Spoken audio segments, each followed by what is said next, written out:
been the right to a clean, healthy and sustainable environment, the right to development, and the rights of future generations. As multiple panelists have emphasized, and the importance of this cannot be overstated, central to these proceedings, even a flashpoint, has been the second question posed to the court, addressing the legal consequences of climate destructive actions.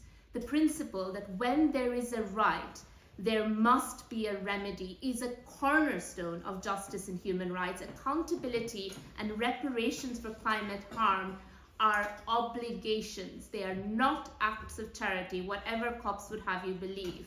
At the hearings, while the world's major polluters attempted to tear apart the legal arguments to establish the claim for reparations, their arguments were forcefully countered by many of the world's most climate vulnerable nations, who persuasively set forth the legal basis for climate reparations proportionate with climate harms and the applicability of secondary obligations under conventional and customary law.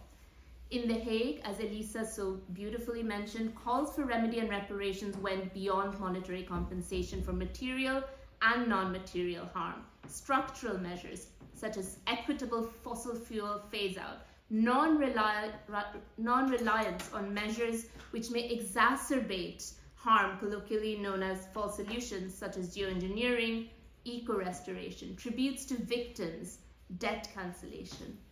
And just to wrap up here, as was mentioned by Mr. Dockendorf, there are structural issues at play.